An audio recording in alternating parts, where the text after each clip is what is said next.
चलिए हम लगातार आपको दिखा रहे हैं दरभंगा में रक्षाबंधन को लेकर के, जहां एक तरफ राखी की दुकानों पर काफ़ी भीड़ थी, वहीं हम दिखा दें कि मिठाई की दुकानों में भी काफ़ी भीड़ है।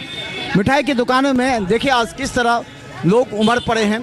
मिठाई की दुकानों में जो भीड़ है आप देख सकते हैं रक्षाबंधन को लेकर के। रक्षाबंधन हालांकि 2 दिनों के हुआ था, लेकिन देखिए कितनी भीड़ है। और हम बता दें कि सुबह से ही और यहाँ पर सुधा का जो टावर पर दुकान है, आज कितना भीड़ है आज सुबह से? आज तो सुबह से एकदम फुर्सत ही नहीं है, भयंकर भीड़ है। कौन कौन से मिठाई पर ज़्यादा लोग टूट पड़े हैं? खोआ का और छेना का दोनों ही आइटम अच्छा चल रहा है। तो इस बार कुछ नया आइटम भी बहुत से नए आइटम बने हैं इस बार, समझना। छेना में भी बने हैं, खोआ में भी बना है, समझना। रसकदम वगैरह भी है। तो चलिए देखिए एक बार दिखाइए कितना भीड़ है। और हम बता दें कि सुबह से ही जो टावर पर कई दुकान है, जहां पर सुबह से ही काफ़ी भीड़ है। जो ग्राहक हैं वो विश्वसनीय दुकान में पहुंचते हैं खरीदारी के लिए। क्या लगता है काफ़ी भीड़ है? बहुत ज़्यादा। कितना देर लगा लाइन में यहाँ पर? बहुत देर, पौन घंटा 45 मिनट से खड़ा है। अच्छा, कौन से आइटम खरीदने के लिए आपने चयन की? तो पनीर मिठाई। पनीर और मिठाई। हाँ।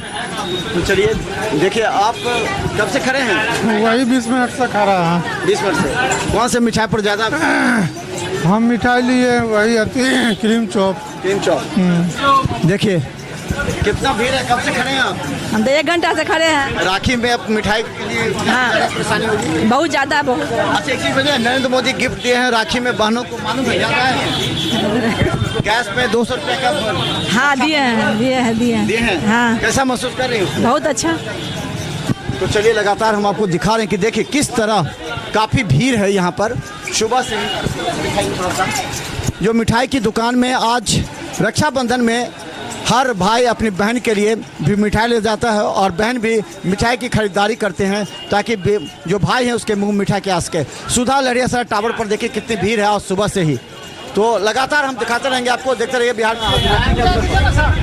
आज का तो पूरा फोकस है कि शुद्ध सामान लोगों को मिले और कोई शिकायत का मौका नहीं दे, और बाकी दिनों से बेटर करने की कोशिश कर रहे हैं। त्योहार है चूँकि सामान की ज़्यादा मांग, इसमें तो छेना का ज़्यादा रहता है, छेना की मिठाइयों का, क्रीम मिठाइयों का ज़्यादा डिमांड रहता है। बहनें अपनी भाइयों को खिलाती है ताज़ा क्रीम की मिठाइयाँ, तो उसी पे ज़्यादा फोकस है अभी।